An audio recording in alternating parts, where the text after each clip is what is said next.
My daughter-in-law threw me out of the restaurant I ran. Minutes later, the manager hugged me and asked her to leave, but what happened next was something I never imagined I would live through. Today, I'm going to tell you something I never thought I'd share. And if you, for a second, feel like this sounds familiar, I just ask that you leave a like and subscribe. It will help me to keep unburdening myself. The San Antonio sun was pouring through the large windows of Isabella's kitchen when I heard those words that shattered my soul. It was 5 in the afternoon, and I had just arrived in my navy blue apron, the same one I'd worn for 15 years, carrying a tray of chiles and nogada that I had started preparing at 4 that morning. "Isabella, please, just go. We don't need you here today." The voice of Jessica, my daughter-in-law, was as cold as a January frost on the terracotta rooftops of my neighborhood. She wore a sleek black dress, high heels that clicked against the Talavera tile floor, and that fake smile she had perfected since marrying my son, Julian, 8 years ago. Her green eyes looked at me with the kind of disdain you reserve for something in your way, something that's no longer useful. "But Jessica, I made the chiles especially for tonight's dinner service.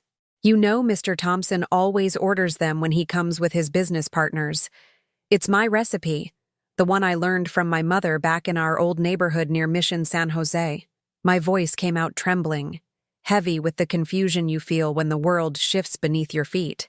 My hands were stained from walnuts and poblano peppers, the sweet aroma of the nogada sauce mingling with the scent of epazote that always clung to my clothes. For years, that aroma had been my signature, my identity. Customers would walk in and ask, "Is Isabella in the kitchen? You can smell it. Your chiles are fine for a food stall at Market Square, but this isn't that place anymore. We have a professional chef now, someone who studied abroad, who understands modern presentation and sophisticated flavors." Jessica took the tray from my hands abruptly, and I saw my 6 hours of work wobble dangerously. The peppers, perfectly stuffed with a picadillo of ground meat, almonds, and raisins, covered in that creamy walnut sauce I had whipped until my arms ached, suddenly seemed like something dirty, something shameful. Besides, I've already spoken with Julian. The restaurant needs a new image. Your time here is done. My heart sank like a wet adobe brick.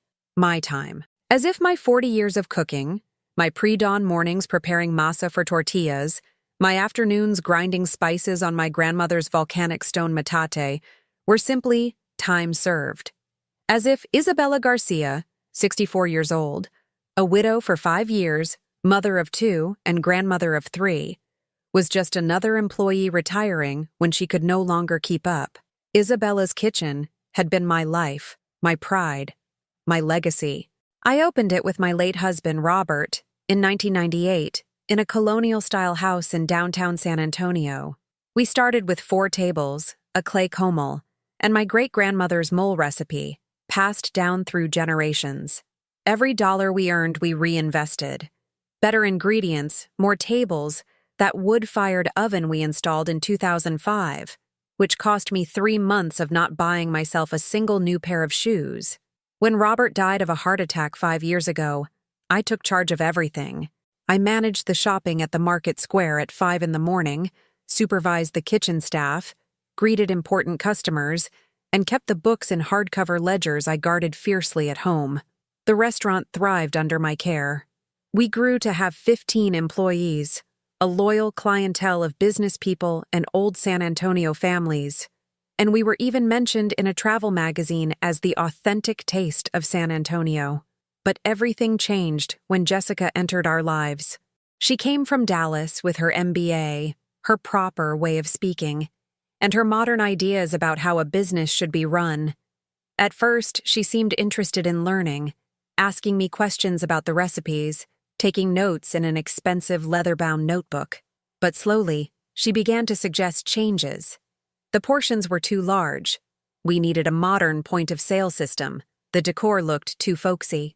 "Isabella, with all due respect, this looks more like a grandma's house than a restaurant. We need to attract a younger crowd, wealthy professionals who are willing to pay for a gastronomic experience. And my son Julian, my beautiful boy who had grown up among pots and pans, who used to help me shell beans while sitting on a stool by the stove, started to agree with her. First, it was small concessions, swapping the embroidered tablecloths for beige linen, replacing the wooden chairs with more elegant metal and faux leather ones. Then came the bigger changes. The menu was modernized, and my traditional dishes became special features served only on certain days. The final blow came 6 months ago when Jessica hired a chef who had graduated from a culinary school in Spain. A young man, barely 28, who prepared reinterpretations of Mexican food. Lamb tacos with a red wine reduction, deconstructed pozole, mole served in glistening spheres that looked like marbles. It's the future of gastronomy, Isabella. People don't want grandma's cooking anymore. They want sensory experiences, innovation, dishes they can photograph for their social media. But the chef didn't know that the secret to mole is toasting each chili pepper individually until it releases its aroma. He didn't know that tamale dough needs to be beaten counterclockwise while you sing to it to make it fluffy. He didn't know that every family who came on Sundays after church was looking for the taste of their childhood, not a sensory experience. The old customers started to complain. Mrs. Carmen, who had come every Friday for 10 years, sought me out one day with tears in her eyes.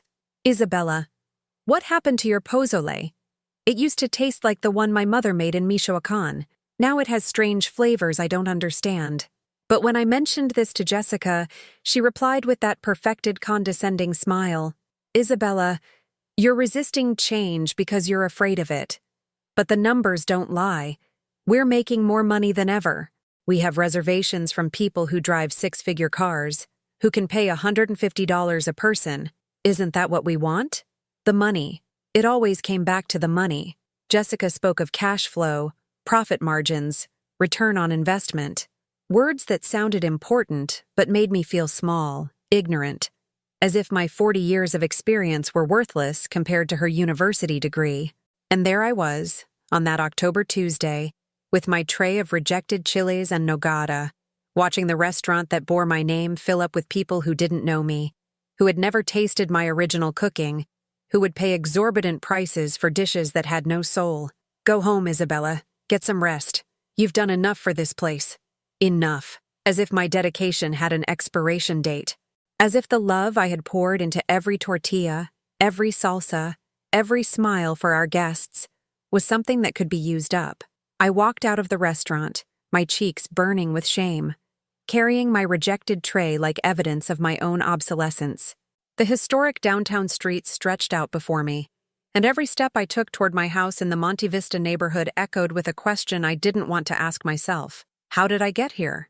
As I walked down the street, dodging tourists and the afternoon bustle, my mind filled with memories that stung like open wounds. I remembered when Julian was 12 and fell ill with pneumonia. The doctors told us he needed expensive medicines, tests that our insurance wouldn't fully cover. Robert and I sold my wedding ring, the only gold we owned, to pay for those treatments. I worked double shifts for 6 months cleaning houses in Alamo Heights to cover the medical bills.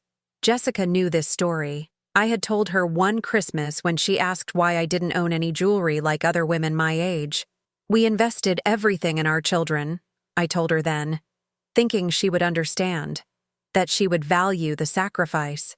She just smiled and muttered something about misplaced priorities.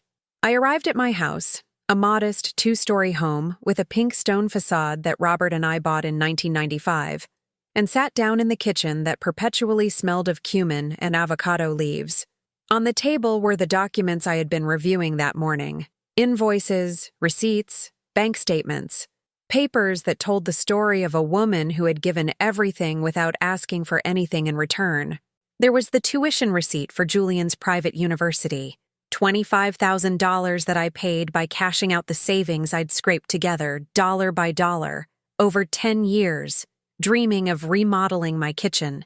It's an investment in his future, Robert had told me. A son with a college degree will help us when we're old. I also found the payment stubs for Jessica's car, a brand new Audi that cost more than what many families earn in a year. When she asked me to co-sign the loan because she had temporary issues with her credit history, I didn't hesitate for a second. Family helps family, I repeated to myself as I signed papers I barely understood. Every document was a stab of reality. The medical bills for my granddaughter Sophia's tonsillectomy, $2,000 I took from my savings without a second thought. The mortgage payments for Julian and Jessica's house, which I covered for 8 months when he lost his job. Just until I get back on my feet, Mom. You know I always pay you back. But Julian never paid me back. When he landed his new job at a telecom company with a 6-figure salary, he never mentioned repaying me. And I, like the fool I've always been, never asked him for it. I opened the old photo album I kept in the dresser drawer, its yellowed pages crinkling between my fingers. There was Julian at 5, with his round face and chocolate-smeared cheeks, helping me shape tortillas in the kitchen of our first location, a tiny 10 by 12-foot space in the old farmer's market. "Look, Mom, I can make the little balls," he would say in that high-pitched voice that melted my heart. Another photo. Julian at 15, in his high school uniform, standing next to the Isabella's Kitchen sign we had just installed. I had saved for a year to commission that hand-carved wooden sign with gold letters. Robert said it was a waste of money, that a simple metal sign would do. But I wanted something special, something that would last forever. "One day this business will be yours, mijo," I told Julian as he posed proudly. "You're going to be the owner of all this." In another picture, Julian on his graduation day from Trinity University in his cap and gown, hugging me. He had studied business administration, not because he liked it, but because I suggested it. "With that knowledge, you'll be able to grow the restaurant," I would tell him. And he would sigh and nod without much enthusiasm. But the one that hurt the most was the photo from his wedding. There I was, in my lime green dress that had cost me 2 months' savings, smiling next to Jessica, who wore a wedding gown that cost more than my entire year's salary. The reception was at the St. Anthony Hotel with 200 guests, a live band, a 7-course dinner. I paid for half of it, $7,000 that I took from the restaurant's account, because a wedding only happens once in a lifetime, and my son deserves the best. Jessica had insisted the celebration be elegant, at a venue that was up to par with her professional contacts. No VFW hall or backyard barbecue. It had to be something to impress her friends from Dallas, something she could show off on social media. I remembered perfectly the moment I met Jessica's parents. Mr. Martinez, who owned a chain of hardware stores in North Texas, with properties worth several $1,000,000, and his wife, a woman who spoke with a forced accent and greeted me with the kind of polite smile people use when they feel they're wasting their time. "So, you're the owner of that little restaurant where Julian works," Mrs. Martinez said, examining my hands, perpetually stained from guajillo chiles and achiote. How quaint. Julian had introduced me as the one who runs the kitchen, not as the owner, not as the founder, not as the woman who had built everything from scratch. And I, idiot that I was, didn't correct him because I didn't want to create an awkward moment. During the engagement dinner, Mrs. Martinez asked Jessica about her professional plans. "Of course, I'm going to help modernize the family business," my future daughter-in-law replied. "It has a lot of potential, but it needs a serious business vision, marketing strategies, cost control, resource optimization."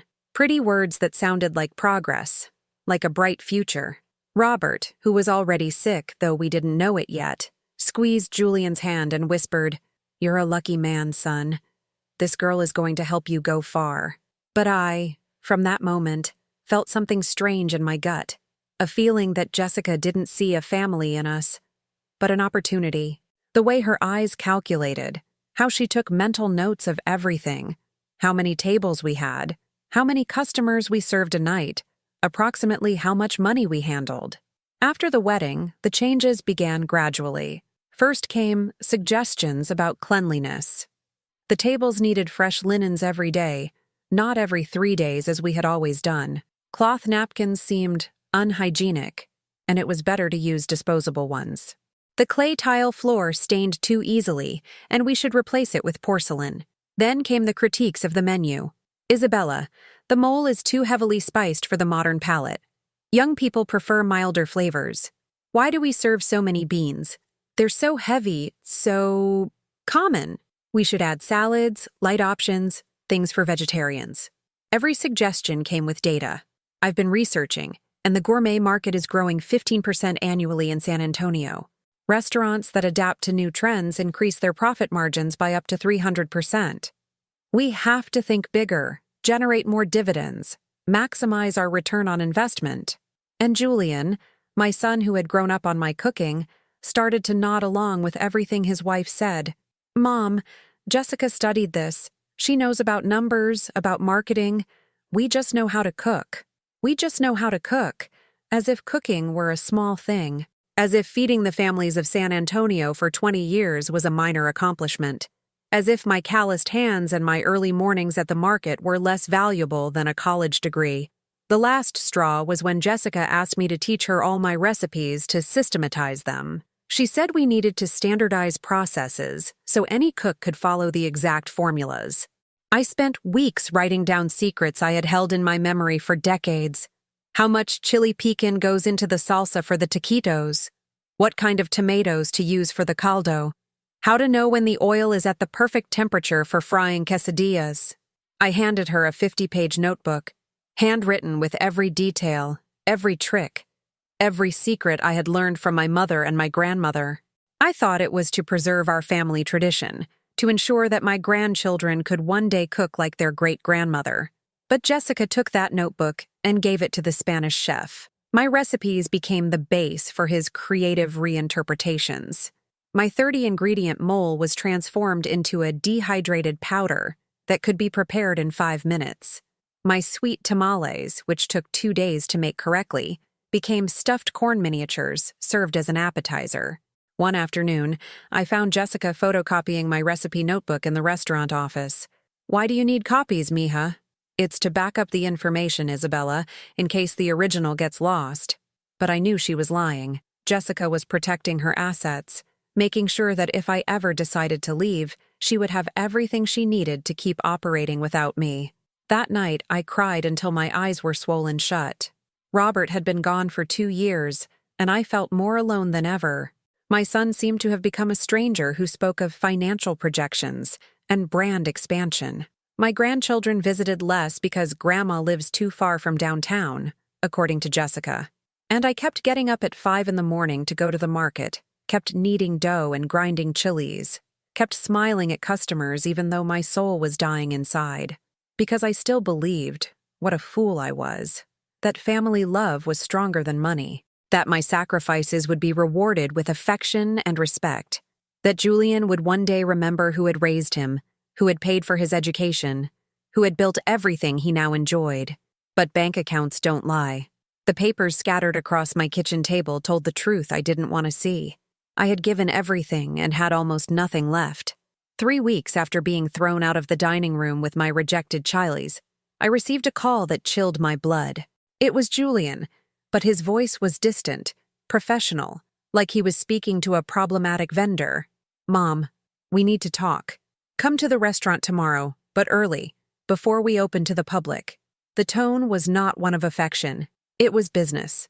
That night I couldn't sleep, tossing and turning in the bed I had shared with Robert for 30 years, wondering what new humiliation awaited me. I arrived at the restaurant at 7 in the morning, when the downtown streets were still empty, except for street sweepers and a few early birds heading to morning mass. The main door was locked, but I was able to get in through the kitchen using the keys they, miraculously, hadn't taken from me yet. The place smelled different. No longer of cumin and guajillo chilies, but of industrial cleaning products and something artificial I couldn't place. The cast iron pans I had seasoned for years had been replaced with stainless steel pots. The clay comal where I made my tortillas was gone, replaced by an electric griddle that looked like it belonged in a laboratory. Julian was sitting at one of the new tables, those hideous metal and glass things Jessica had bought without consulting me, with a folder full of documents in front of him. He was wearing a gray suit I hadn't seen before, a navy blue tie, and glasses that were definitely new. He looked like an executive, not my son. "Sit down, Mom." He didn't offer me coffee. He didn't ask how I had slept. He didn't greet me with a kiss on the cheek, as he had since he was a boy. He just pointed to the chair across from him as if it were a business meeting. "Jessica and I have been analyzing the restaurant's financial situation," he began, reading from the papers without looking me in the eye. The numbers indicate we need to make some structural adjustments to optimize our profitability. Structural adjustments. Optimize profitability. My son spoke as if he'd swallowed a business textbook. What are you talking about, Julian? Speak plainly, like you always have. He sighed with that forced patience you use with someone you consider too simple to understand complex concepts. Mom, the restaurant industry has evolved. Our operating costs are above the industry average because we still use artisanal methods that are time-consuming and labor-intensive. Jessica has developed a restructuring plan that will allow us to increase our profit margins by 40%. Every word was a slap. Artisanal methods. As if making tortillas by hand was primitive. As if grinding chilies on a metate was a business error. Furthermore, he continued, turning a page, we've decided to rebrand the restaurant. Isabella's Kitchen is going to become Contemporary Roots, a space for high-end Mexican cuisine with international influences. Contemporary Roots? And why not Isabella's Kitchen anymore? Because we need a more commercial name, more appealing to the target market we want to capture. Isabella's Kitchen sounds too domestic, too small. Domestic, small. As if my name were an obstacle to success. As if the 25 years that sign had hung on the facade meant nothing. But Julian, your father and I chose that name because… Mom, let me finish. This isn't personal, it's business. Business. My son was firing me and calling it business. He opened another folder and pulled out documents with lawyers' letterheads. My heart started pounding so hard I thought it could be heard throughout the empty restaurant. We've reviewed the business's legal structure and found some irregularities in the original paperwork. It turns out that when Dad registered the company, he didn't include you as an official partner. Legally, the restaurant is the sole and exclusive property of the Garcia family. What are you saying? That even though you've worked here all these years, you have no equity in the business. You're technically an employee, not an owner. The world stopped. Julian's words bounced around in my head like ping-pong balls, meaningless, impossible to process. Robert hadn't included me on the papers. 25 years of work, of sacrifice, of early mornings and late nights, and I was just an employee. But Julian, I put my own money into opening this place. I sold my sewing machine, I pawned my mother's jewelry, I worked cleaning houses to gather the initial investment. Yes, Mom, we know. And we're very grateful for that contribution. That's why we've decided to offer you a fair severance for all your years of service. Contribution. Service. As if my entire life were a tip they could pay off and forget. Julian slid a check toward me. It was from a corporate account I didn't recognize, with the new Contemporary Roots logo already printed in the top corner. $5,000. It's more than you're legally entitled to, but we want to do things right. $5,000. The equivalent of 3 months' salary for a waiter. For 25 years of my life. $5,000, Julian? Do you know how much money I've put into this place? Do you know what the recipes I gave you are worth? What the clientele I've built over decades is worth? Mom, please, don't make this harder than it already is. We've consulted with corporate law specialists. This severance is more than generous, considering you have no documents to back up your financial contributions. I have no documents. Because in 1998, wives trusted their husbands. Because I handed Robert my savings in cash, hand to hand, heart to heart, never thinking that one day my own son would ask me for receipts as if I were a stranger.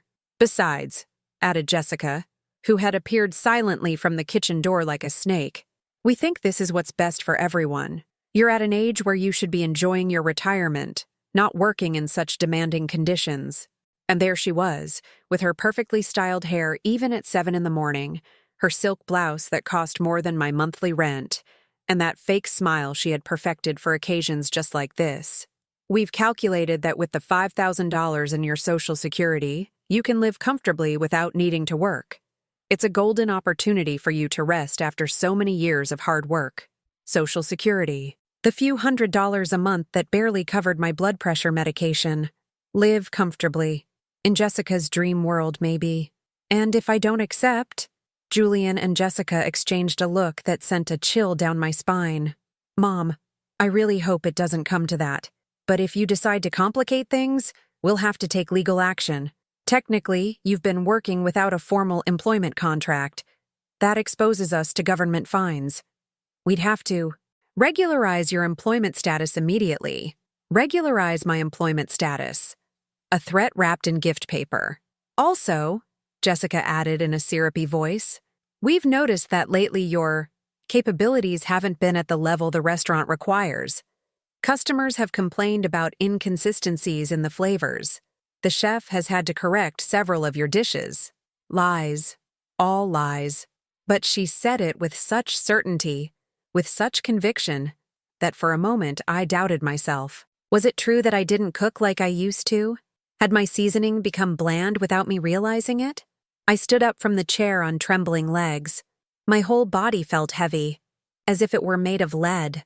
I looked around the restaurant that had been my second home, my hands caressing the surface of the table where I had planned menus, calculated costs, dreamed of the future. Can I take a few things from the kitchen? My knives, my apron? Of course, Mom. Your personal things will always be yours. My personal things. As if my kitchen tools were just sentimental objects, not the instruments with which I had built a culinary empire. I went to the kitchen and opened my personal locker. There were my German knives, which I had bought one by one over the years. My apron embroidered with my name that Robert had given me for our 10th wedding anniversary. My volcanic stone molcajete that I had inherited from my grandmother. But when I picked up the molcajete, Jessica appeared behind me. Oh, Isabella, that molcajete is staying here. It's part of the kitchen equipment. We need to maintain a certain authenticity in the presentation. My molcajete, the one that had ground thousands of pounds of chilies, the one whose porous surface held the accumulated flavor of decades of spices. They were stealing it from me and calling it equipment. But Jessica, this has been in my family for...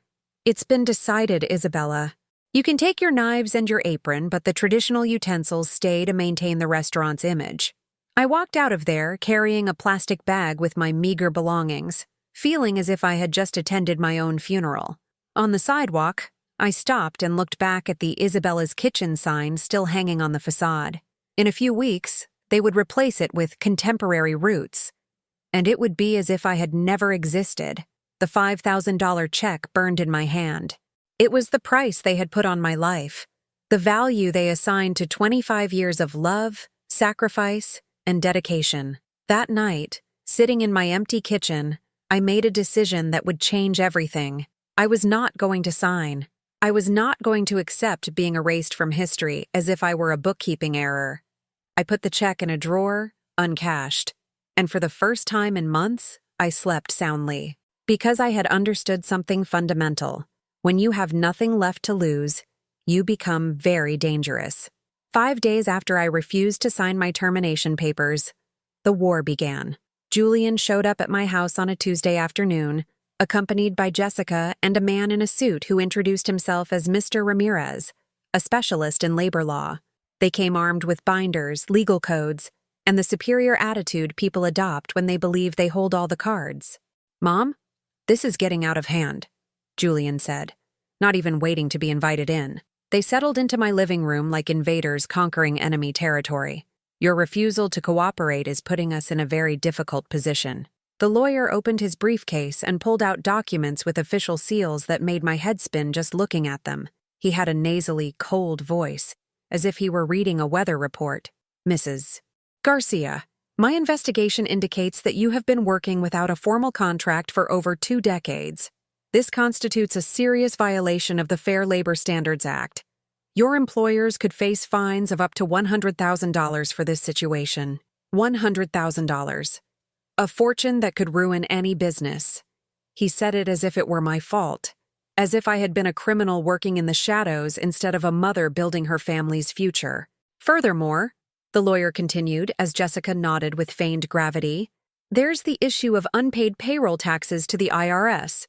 We're talking about an accumulated debt that could reach $50,000. Jessica leaned forward with that practiced expression of concern, the same one she used when telling customers that products had unfortunately gone up in price.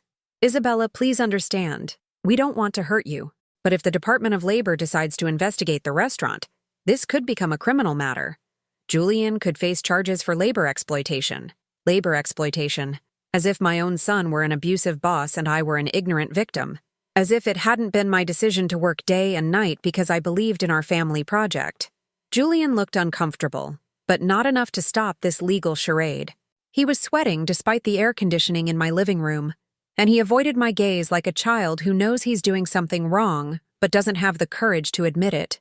"If you sign the voluntary resignation documents," the lawyer explained with the patience of someone used to negotiating with desperate people, "we can retroactively regularize everything. We'll present to the authorities that you were an independent contractor, not an employee. This absolves us of labor responsibilities and gives you a dignified exit. Independent contractor. A lie so elaborate it was almost artistic. And if I don't sign?" The lawyer sighed as if he had been expecting that question all along. "Then we would be forced to file a lawsuit for extortion. Technically, your refusal to accept a fair settlement could be interpreted as an attempt to financially blackmail your former employers." Extortion. Blackmail. The words fell on me like stones. I was discovering that the legal system could turn victims into criminals as easily as turning a sock inside out. After they left, I was left trembling in my living room, surrounded by the silence only known in houses where one person lives alone. I called my sister Carmen, who lives in Los Angeles, because I needed to hear a familiar voice to remind me who I was before this nightmare began. "Isabella, are you sure you understood what they said? Because that sounds like a bunch of lies just to scare you."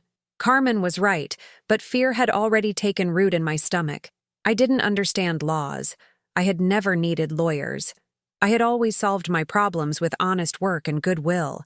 This world of legal threats was as foreign to me as if I'd been transported to another planet. The following days were a hell of anxiety. I couldn't eat, couldn't sleep. I would wake up at 3 a.m. from nightmares where I was being arrested for extortion, my face plastered on the news as an elderly criminal. My savings, a little over $6,000 in my bank account, felt insignificant compared to the massive fines the lawyer spoke of. A week later, I received the first call. "Mrs. Isabella Garcia?"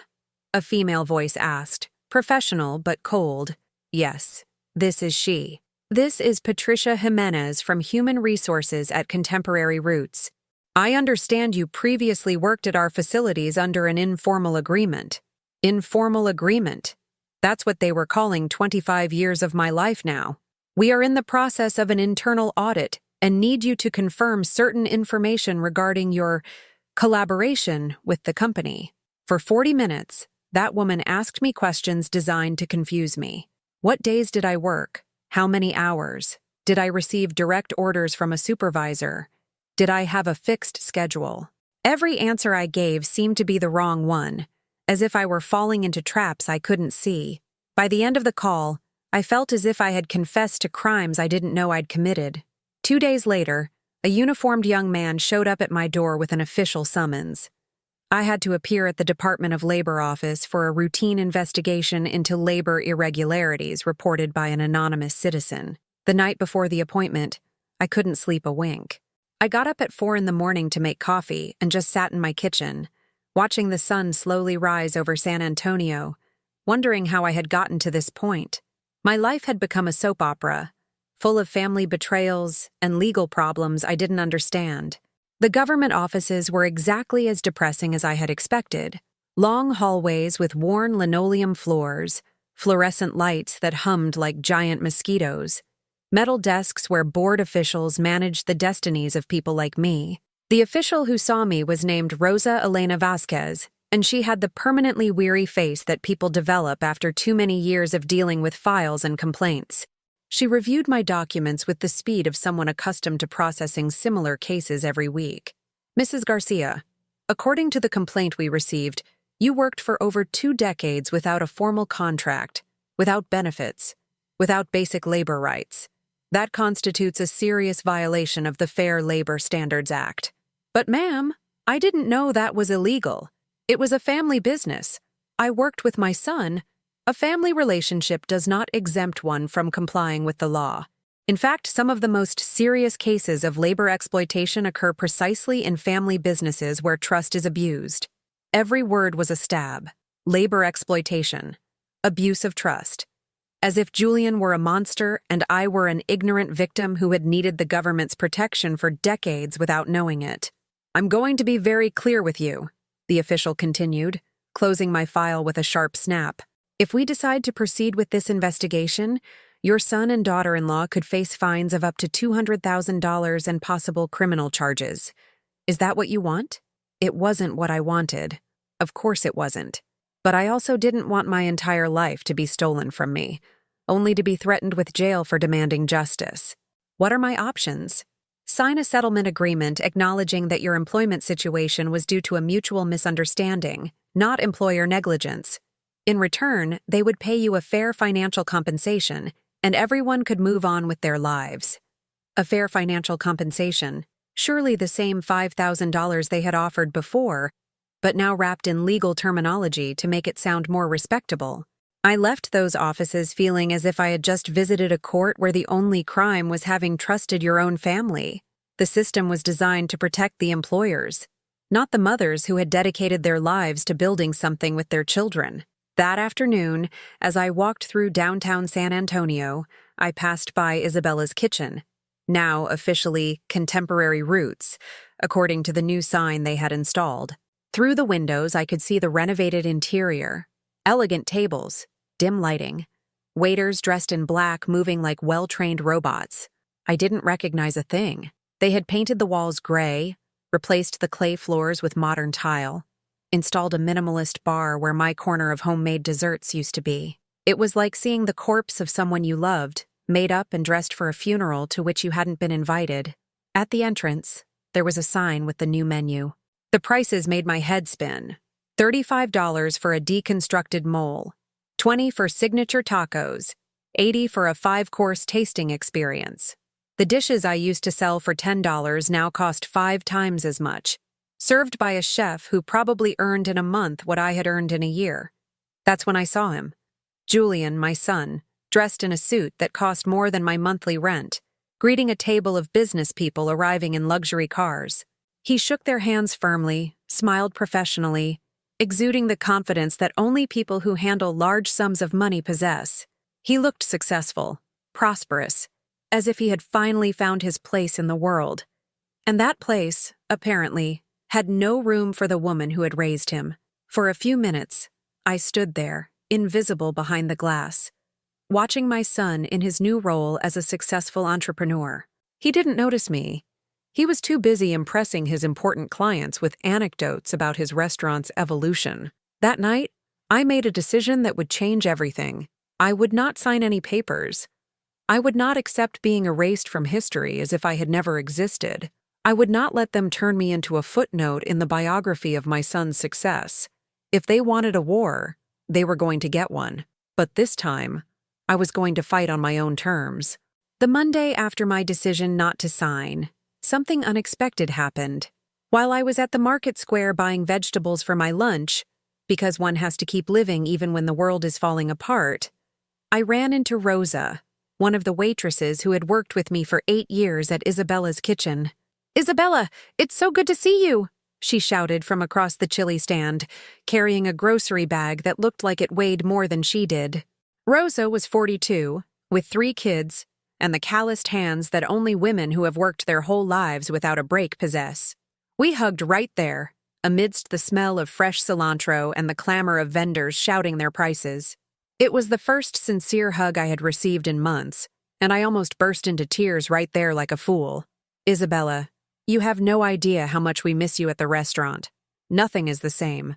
That new chef is an arrogant jerk who treats us like we're idiots." Rosa told me things that chilled my blood.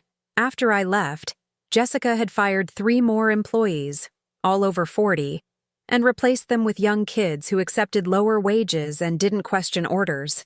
The work environment had become so toxic that several employees were looking for other jobs. And the regulars don't come anymore, Isabella. Mr. Thompson from the hardware store complained the other day because they charged him $40 for chilaquiles that tasted like nothing but cream. Mrs. Carmen from the bakery told me she's going to find another place to celebrate her family's birthdays. Every word from Rosa was like oxygen to my lungs. For weeks, I had felt like I was going crazy, as if I were the only one who saw that something was terribly wrong. But Rosa confirmed that my instincts hadn't failed me. You know what makes me the angriest, Isabella? That chef brags that he rescued the restaurant from the primitive cooking that was there before. He tells everyone that now it's a professional place, as if you hadn't been professional for 25 years. Primitive, professional, the same words Jessica had used on me, now repeated by the chef as if they were undeniable truths. That conversation awakened something in me that had been dormant. A cold, calculated anger, different from the blind desperation I had felt before. Rosa had reminded me of something fundamental. I wasn't just a victim. I was Isabella Garcia, the woman who had turned 4 tables and a co-mall into a business that fed entire families. That night, I called my cousin Carmen, who lives in San Antonio and has always been the shrewdest one in the family when it comes to business. Carmen owns a small but thriving diner, and for years, she had suggested we open something together. Isabella, honey, did you finally decide to get out of that toxic situation? It's about time, because ever since you married Robert, you became too good for your own good. I told her everything, from the beginning to the most recent legal threats. Carmen listened without interrupting, occasionally making those sounds of indignation that women make when they hear about injustices done to other women. Look, cousin, you have something they can never buy: authentic flavor and experience. People can be fooled for a while with fancy decor and high prices, but in the end, they always come back to where they feel at home. But Carmen, I don't have the money to start over. The $5,000 they offered me is all I have, and I haven't even cashed it. Who told you you need a lot of money? My friend Mr. Mendoza has a small place on the south side that's been empty for 3 months. It's modest, but it's clean and in a good location. I'm sure he'd rent it to us cheap if we explain the situation. He'd rent it to us cheap, as if it were possible for someone to give me a chance out of kindness and not greed. The idea sounded so strange after months of dealing with lawyers and threats that I could hardly believe it. And another thing, Isabella. You know half of San Antonio. You have customers who have followed you for years, suppliers who trust you, employees like Rosa who respect you. That's human capital, and it's worth more than any investment in Bitcoin or whatever cryptocurrency those young people brag about. Human capital. I had never thought of my relationships as an asset, but Carmen was right. For decades, I had built a network of trust that no Spanish chef could replicate in 6 months. 2 days later, Carmen and I went to see the location she had mentioned. It was on a corner on the south side, in a middle-class area where families had breakfast on the street on Sundays and kids played soccer on the sidewalks.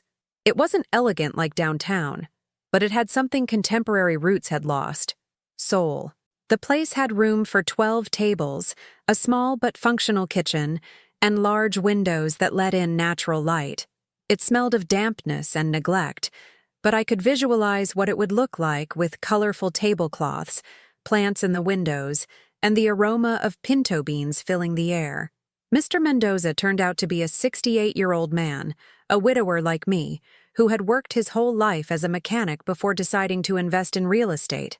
He had the honest hands that only men who have earned their money with physical labor possess. Look, Isabella, my late wife was a wonderful cook. She always told me that one day we would open a little diner where she could cook for more people than just me. That dream never came true because she got sick too young. Mr. Mendoza offered me the place for $800 a month, less than half the rent for similar places, on the condition that I name a dish on the menu after his wife. Her name was Elena. She was famous for her red enchiladas. If you could put Elena's enchiladas on your menu, it would be like she's still cooking for people. For the first time in months, I felt like crying from joy instead of sorrow. There was the proof that good people still existed in the world. People who understood that business could be done with the heart as well as the head. That same afternoon, I called Rosa and 2 other employees who had worked with me at Isabella's kitchen. I proposed they join me in this new project. I couldn't offer them huge salaries, but I could offer them respect, dignity, and the chance to work in a place where their years of experience would be valued. Isabella, I don't even have to think about it. Wherever you go, I go, Rosa told me without a moment's hesitation. These past few months working with those people have been hell. I'd rather earn less but be happy at work. I also contacted my old suppliers. Mr. Francisco from the dried chile stand. Mrs. Martha from the produce market, young Sebastian who supplied my meat. They all welcomed me back as if I were a daughter returning home after a long journey. Isabella, we knew something strange was going on when you stopped coming to do the shopping yourself, Mr. Francisco told me as he weighed a pound of ancho chiles. That new chef sends an employee with a list who can't even tell the difference between a guajillo and a chipotle. How can someone cook well if they don't know their ingredients? In 1 week, we had organized everything. Carmen put in $2,000 for basic equipment. I contributed $3,000 from my savings, and we got the essentials: a stove, a refrigerator, tables, chairs. Nothing fancy, but functional and clean. The day I signed the lease, holding the pen with hands that no longer trembled, I felt as if I were signing my Declaration of Independence. I was no longer the employee without rights who could be discarded at will. I was Isabella Garcia, entrepreneur, owner of her own destiny. That night, for the first time in months, I ate with an appetite. I made myself some huevos rancheros with a salsa that came out perfect. And as I ate, I thought of all the customers who would taste my food again, of all the families who would celebrate birthdays at my new restaurant, of all the Sundays after church that would be more delicious thanks to my dishes. It wasn't revenge I felt. It was something more powerful, the certainty that I had a right to exist, to work, to create, to be respected. Jessica and Julian could keep their fancy restaurant and their wealthy clients. I was going to build something better, a place where people felt at home. The sign I had made simply said, Grandma Isabella's Kitchen. No pretensions, no fancy words, no promises of revolutionary gastronomic experiences. Just the truth, homemade food made with love by a woman who knew what she was doing. 2 days before the grand opening, as I was cleaning the windows of the new place, I saw a familiar car pull up. It was Julian, alone, without Jessica, with that guilty look he had perfected since childhood when he knew he'd done something wrong. He approached slowly, as if he were afraid I would yell at him or chase him away. But I no longer had the strength for drama. I only had energy to build my new life. Mom, I heard you're opening a new restaurant. That's right, son. After 25 years, I decided it was time to work for myself. He was quiet for a few minutes, watching me arrange the new chairs, watching Rosa sweep the floor with the dedication of someone preparing their own home for guests. Can I help with anything? The question hurt more than all his previous cruelties, because for a moment I saw my little boy again, the one who would ask if he could help me peel potatoes or wash dishes. But that boy had grown up and had chosen another family. You have your own business now, Julian. Focus on that. He left without another word, but I saw him in the rearview mirror of a parked car. He stood on the sidewalk for 5 minutes, looking at my little restaurant as if it were a foreign country he no longer had a visa to enter. That night, for the first time in months, I slept deeply, because I had finally understood something it had taken me 64 years to learn. No one can take your worth unless you let them. The grand opening of Grandma Isabella's Kitchen was on a random Tuesday in November. We didn't throw a party or hire a live band. We just opened the doors at 8 in the morning and waited to see what would happen.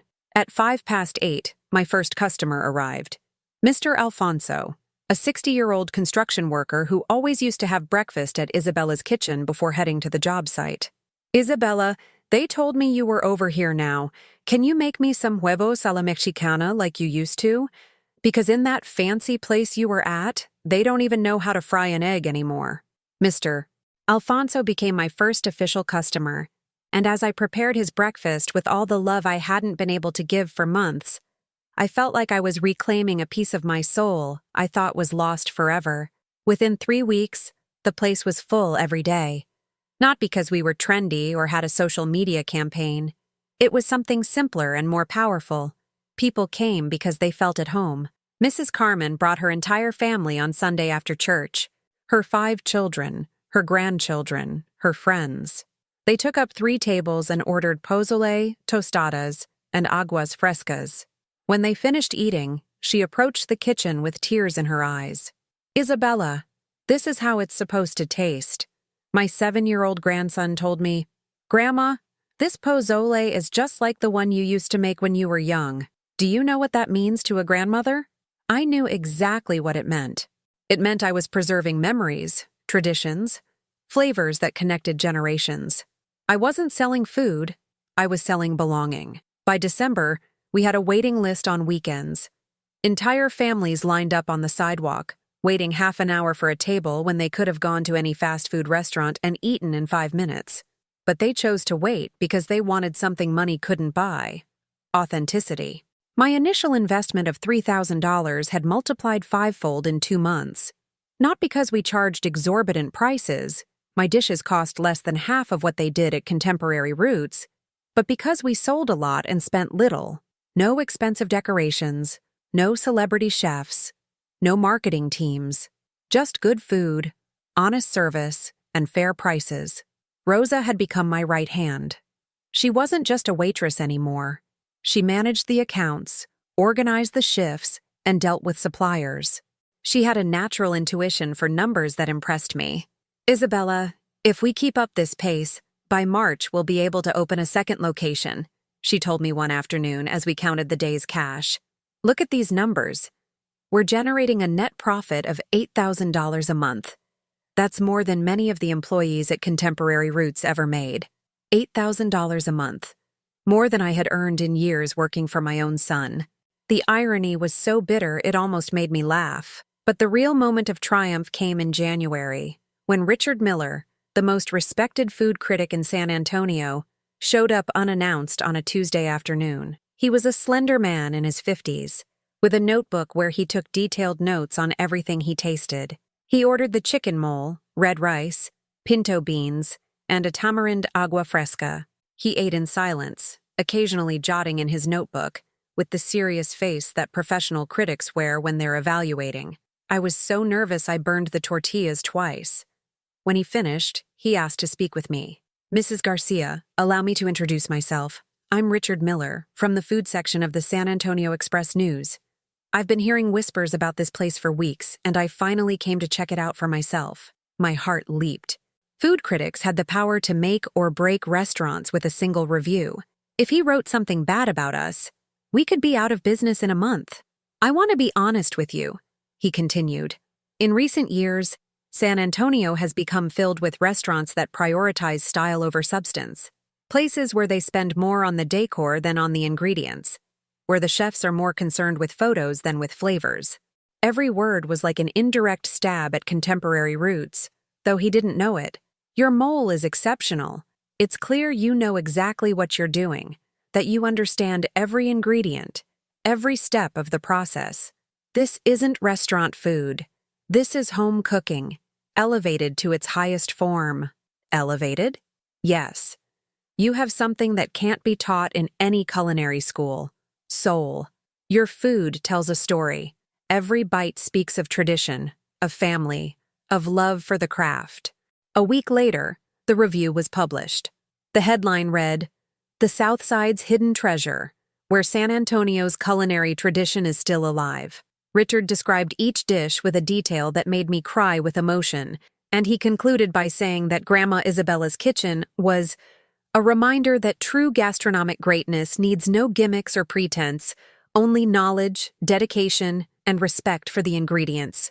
The Monday after the article came out, we had to put up a "No Tables Available" sign by 10 in the morning. People were showing up with the newspaper in hand, specifically asking for the mole the critic mentioned. My cousin Carmen was overjoyed. "Isabella, this isn't a little diner anymore. This is a phenomenon. We have customers driving in from Stone Oak and the Hill Country just to taste your food. You're generating a cash flow that many downtown businesses would kill for." Cash flow. Phenomenon. Words that used to scare me because I didn't understand them, but which I now heard with pride because they described something I had built with my own hands. By February, my story had reached local entrepreneurs who wanted to invest in the concept. A man who ran a chain of convenience stores offered me $250,000 for the franchise rights. "Mrs. Garcia, your brand has enormous potential. We could open 20 locations in 2 years, expand to other cities, create a culinary empire. We'd be talking about millions in dividends." Millions in dividends.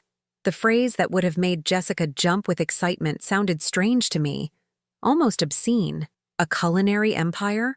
I just wanted a place where people could eat well and feel loved. I appreciate your interest very much, sir, but I'm not interested in selling. Are you sure? We're talking about an opportunity to generate real wealth. You could retire comfortably, live off your investments, never have to work again. And never have to work again. As if work was a curse instead of the very thing that gave me purpose and joy. It was then that the news from Contemporary Roots arrived. Rosa told me she'd spoken to a friend still working there, and the situation wasn't as bright as they pretended. Isabella, they say they're having serious problems. Customers complain the food isn't worth the price, and many of the old regulars have stopped coming. Plus, they had a visit from the health department that found several violations in the kitchen. What kind of violations? Improperly stored food, expired products, lack of temperature control. Apparently, that Spanish chef doesn't know the first thing about local health codes. It was inevitable.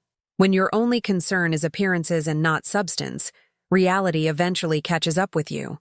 You can fool some customers for a while, but you can't fool the food, the hygiene, the authentic flavors. 2 weeks later, Julian showed up at my restaurant again.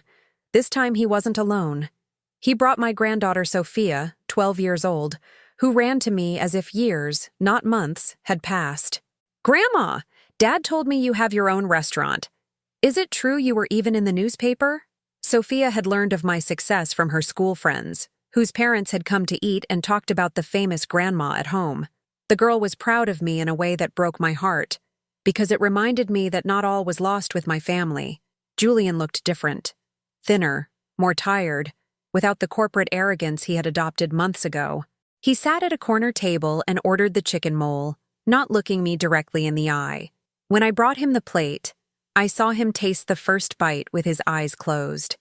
And for a moment, I saw my 8-year-old boy again, the one who would lick his fingers after helping me cook, the one who told me that when he grew up, he wanted to make food as delicious as mine.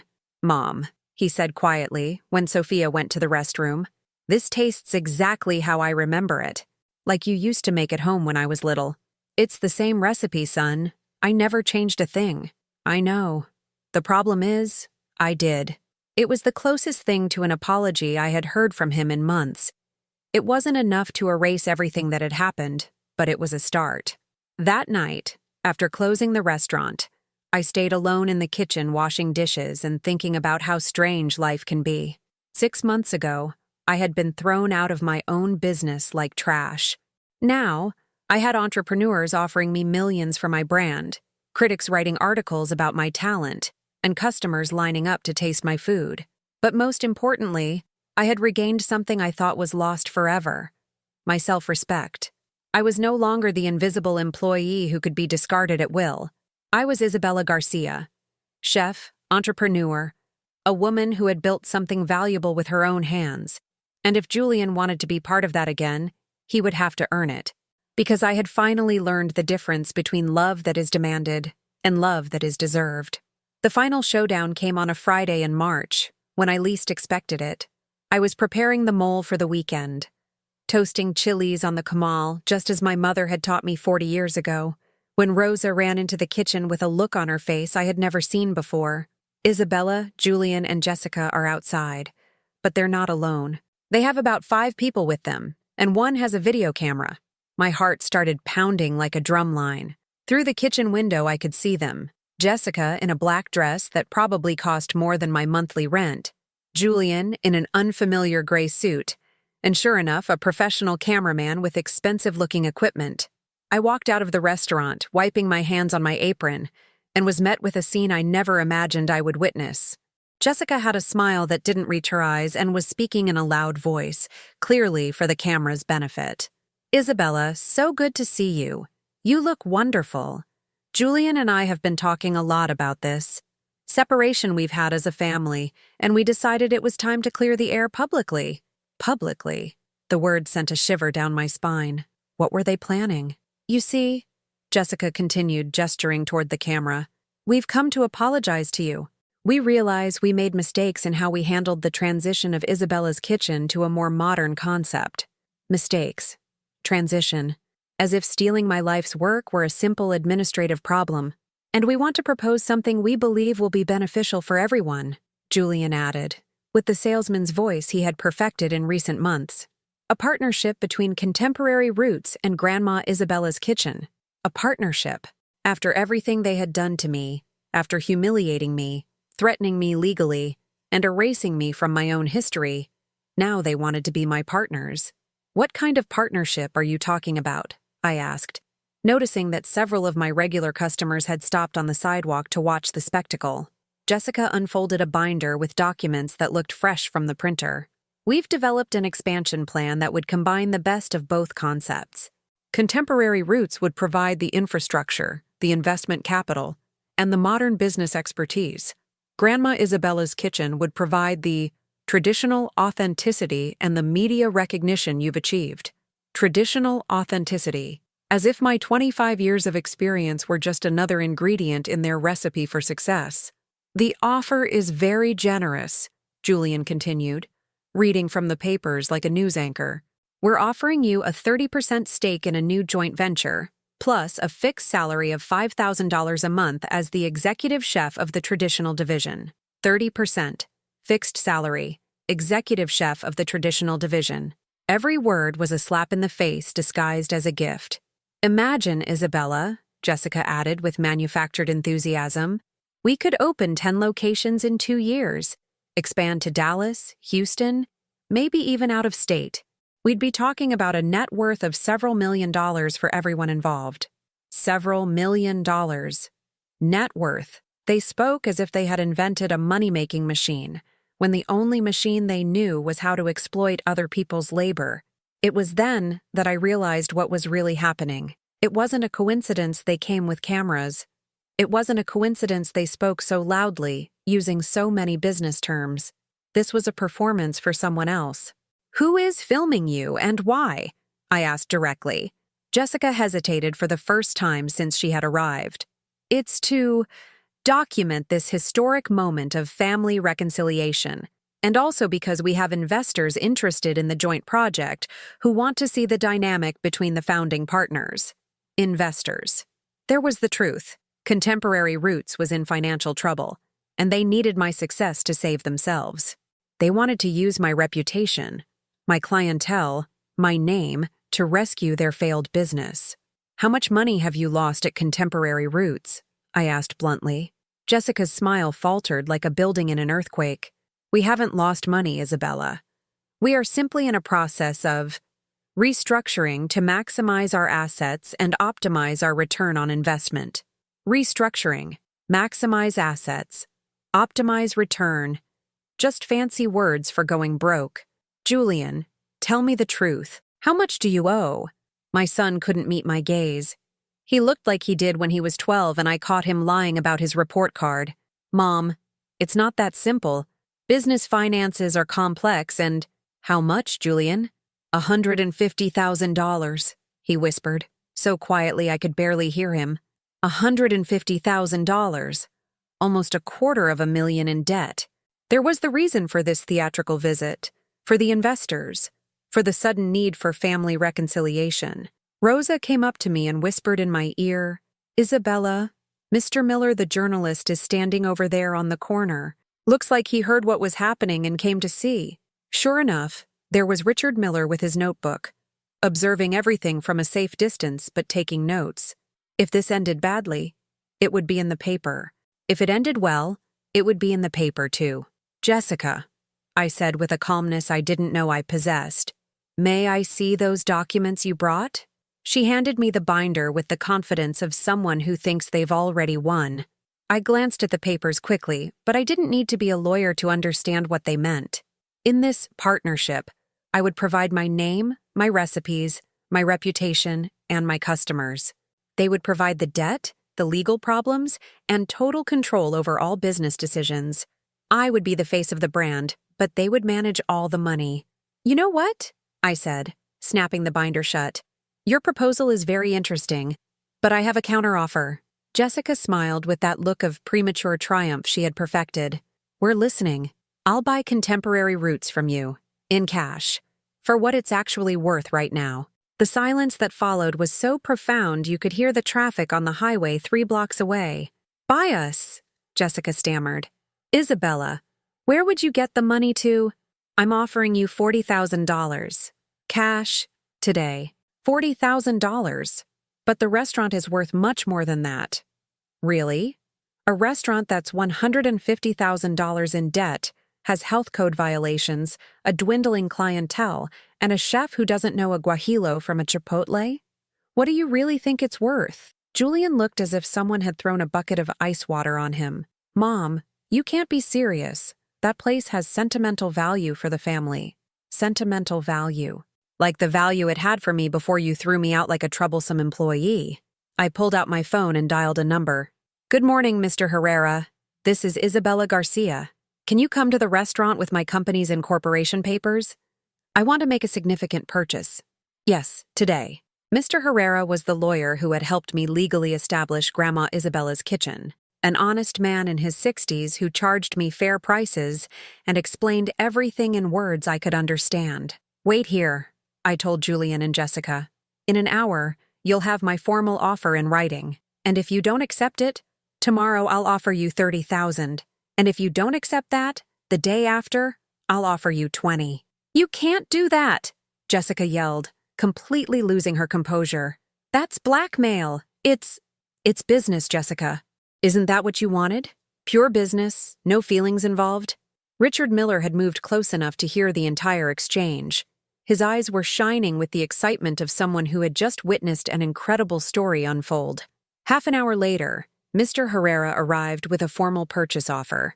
$40,000 for Contemporary Roots, including all the debts, all the problems, and all the headaches that came with it. You have until 6 p.m. to decide, I announced. After that, the offer automatically drops. Julian and Jessica left without a word, followed by the cameraman who had recorded the entire confrontation. They had the look of people who had gone out hunting and ended up as the prey. That afternoon, at 5:45, my phone rang. Mom, we accept. 3 days later, I was officially the owner of Contemporary Roots. The first thing I did was change the name back to Isabella's Kitchen. The second was to fire the Spanish chef. The third was to call back all the old employees who had been unjustly fired. And the fourth was to hang a sign on the entrance that said, "Under new management. We're home." That night, as I walked through the restaurant that had been mine, that had been taken from me, and was now mine again, I felt something I had never experienced before. The satisfaction of justice served perfectly. It wasn't revenge. It was something much better. It was proving that real talent, authentic experience, and honest work always win in the end, no matter how many obstacles are put in their way. 6 months after getting Isabella's Kitchen back, I'm sitting on the restaurant's patio watching the sunset paint the San Antonio sky orange. It's Sunday. We've just closed after the busiest service of the week, and for the first time in years, I feel completely at peace. The restaurant is no longer the sleek, cold place Jessica had created. I brought back the embroidered tablecloths, the wooden chairs I had bought one by one over the years, the family photos on the walls, but I also kept some of the good things: the modern point-of-sale system, the new kitchen layout, and that oven which, I have to admit, bakes better bread than the old one. What I'm most proud of isn't the numbers, though I must confess, they are excellent. Between Isabella's Kitchen and Grandma Isabella's Kitchen, I now run a business that generates over $30,000 a month in net income. I have 20 employees, a steady clientele of more than 500 families, and investors who call me every week asking if I want to expand. But I turn down all the expansion offers. Not because I lack ambition, but because I've learned something fundamental. Wealth isn't just measured in Bitcoin or stocks. It's measured in peace of mind, in dignity, in the ability to look back without regret. Rosa is now my official partner with a 20% stake in the business. She earned it with hard work, loyalty, and that natural intelligence for numbers she always had but which no one had valued before. Last week she told me, "Isabella, did you know my daughter wants to study business? She says she wants to be like you when she grows up. A woman who builds her own empire without having to depend on anyone. Her own empire." The phrase made me smile because it described exactly what I had accomplished, but not an empire of domination, rather one of service. A place where families come to celebrate, where workers are treated with respect, where food is made with love and served with dignity. Julian comes for lunch every Sunday with Sophia. Jessica is no longer in the picture. They divorced 3 months ago, and she moved back to Dallas with her parents and her MBA. Julian told me she's working a corporate job at a department store chain, earning a fixed salary that is probably less than what Rosa makes as my partner. My son and I haven't spoken directly about everything that happened, but every Sunday after he finishes eating, he stays for a while helping me clear tables or organize the kitchen, just like when he was a boy. He doesn't say much, but his actions speak louder than words. Last week, as we were washing dishes together, he said, "Mom, I don't think I've ever said this clearly. I'm sorry. Not just for the restaurant, but for forgetting who taught me how to walk." It wasn't a perfect apology. It didn't erase years of pain, but it was honest. And honesty was all I needed to start healing. My granddaughter, Sophia, is now my official helper on weekends. She's 13 now and comes after school to help with simple things, folding napkins, setting silverware, taking easy orders. But what excites me most is seeing her in the kitchen, asking about spices, tasting sauces, learning to recognize when the oil is at the perfect temperature for frying. "Grandma, can you teach me how to make your mole? I want to know how to make it just like you, just like me. Not better, not more modern, not more sophisticated, the same. As if my way of cooking were a treasure worth preserving." I'm teaching her everything, from how to choose the best chilies at the market to how to know when the tamale dough is ready. But I'm also teaching her more important things. That honest work always pays off, that family is built on actions, not words, and that a woman can create her own destiny without depending on anyone else. Last month, I received an unexpected call. It was from a television producer in New York who wanted to do a documentary about female entrepreneurs who found success after 60. "Mrs. Garcia, your story is inspiring. A woman who lost everything and got it all back through hard work and determination. We want to tell the country that it's never too late to start over." It's never too late to start over. I liked the phrase so much I had it embroidered on a piece of art that now hangs in the restaurant's entrance. But the call that moved me the most was from a 70-year-old woman in El Paso who had read about me in a magazine. "Isabella, I'm calling because my daughter-in-law took over the tamale business I had run for 30 years. They told me I was too old, that they needed new blood. But after reading your story, I felt inspired to start again. Do you think a woman my age can still build something new?" I told her yes, of course she could. I gave her my lawyer's number, explained how I had structured my business, and shared contacts for reliable suppliers. Because I've understood that my responsibility isn't just to my own success, but to all the women who have been underestimated, dispossessed, or convinced that their time has passed. Richard Miller wrote a book about iconic American restaurants, and he dedicated a whole chapter to Isabella's Kitchen. He doesn't just talk about the food, though he describes my mole as a symphony of flavors that tells the story of Texas in every bite, but about the human story behind the business. "Isabella Garcia represents something that is being lost in modern dining," he writes. "The idea that cooking is an act of love, not just a commercial transaction. In an age where restaurants are designed for Instagram and chefs seek fame more than flavor, Isabella's Kitchen is a reminder that true culinary greatness comes from the heart, not from marketing. From the heart, not from marketing." Exactly. This morning, as I was preparing the salsa verde that goes with our Sunday huevos rancheros, a young couple came in with a baby who was only a few months old. The woman looked exhausted, like all new mothers, and the man had that look of controlled panic that new fathers have. "Do you have high chairs for babies?" the woman asked. "Of course, honey. And if you need to warm up a bottle, you're welcome to use the kitchen." Their faces lit up as if I had offered them $1 million. I realize that's what I'm really selling. Not just food, but understanding. A place where families can exist without pretense. Where babies can cry without getting dirty looks. Where grandmothers can tell long stories without anyone checking their watch. Last night, before closing, I stayed for a while in the kitchen organizing ingredients for the next day. It's a ritual that calms me, checking that we have enough chilies, that the rice is in its place, that the spices are ordered by color and frequency of use. While doing this, I thought about everything that had happened in these past 2 years. The humiliation of being thrown out of my own restaurant, the sleepless nights worrying about legal threats, the moments when I thought I wouldn't make it. But I also thought about Rosa becoming a businesswoman, about Sophia learning to cook with the same passion I had at her age, about Julian slowly regaining the humility he had lost, about all the families who come here to celebrate important moments in their lives. And I realized something. I wouldn't have changed a thing, not the pain, not even the betrayal, because all of it led me to this moment, to this version of myself who is stronger, wiser, and more complete than I have ever been. I am Isabella Garcia, I am 65 years old, and I have just built the best chapter of my life. Now I ask you, have you ever experienced something similar? Do you know someone who has gone through a situation like this? Tell me about it in the comments. And if this story touched your heart, please leave a like and subscribe to the channel, because maybe, somewhere out there, there's someone who needs to hear that it's never too late to start over.